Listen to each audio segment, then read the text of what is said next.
রাষ্ট্রপতি নির্বাচনে সমন্বিতভাবে প্রার্থী দেওয়ার বিষয়ে সিদ্ধান্ত নিতে রাজধানীর মিন্টো রোডের বিরোধী দলীয় নেতার সরকারি বাসভবনে জরুরি বৈঠকে বসেছেন 11 দলীয় ঐক্যের শীর্ষ নেতারা। এই মুহূর্তে সেখানে আছেন সহকর্মী শফিক মুন্সি। সরাসরি যাব তার কাছে। মুন্সি, আমাদেরকে একটু জানাবেন আপনি সেখানকার পরিস্থিতি কি দেখতে পাচ্ছেন? বাংলাদেশের 23তম রাষ্ট্রপতি নির্বাচনে 11 দলীয় ঐক্যের পক্ষ থেকে প্রার্থী মনোনীত করার জন্য এই মুহূর্তে বিরোধী দলীয় নেতা ডাক্তার শফিকুর রহমানের সরকারি বাসভবন অর্থাৎ মিন্টো রোডের 29 নম্বর যে বাড়িটি, সেই বাড়িটিতে বৈঠক করছে 11 দলীয় ঐক্যের শীর্ষ পর্যায়ের নেতৃবৃন্দরা।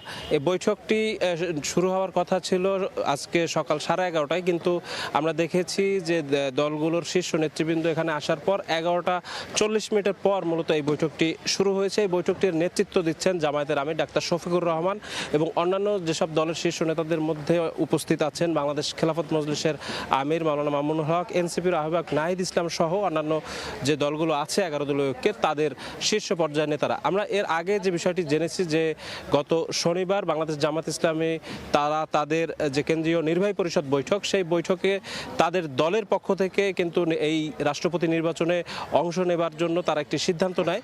এখন মূলত আজকে যে বিষয়ে বৈঠক হচ্ছে সেটি হচ্ছে এই যে 11 দলীয় ঐক্যের পক্ষ থেকে সমন্বিতভাবে তারা একক একজন প্রার্থী দিতে পারেন কিনা রাষ্ট্রপতি পদের প্রার্থিতার জন্য, সে বিষয়টি মূলত আজকে এখানে আলোচিত হচ্ছে বলেই আমরা জেনেছি।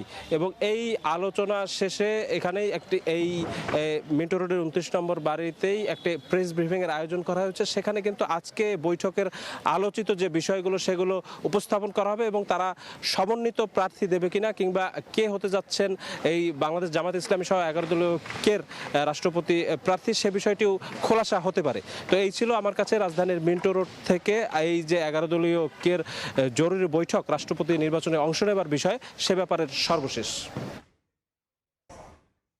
আমরা সরাসরি যুক্ত ছিলাম মিন্টো রোড থেকে।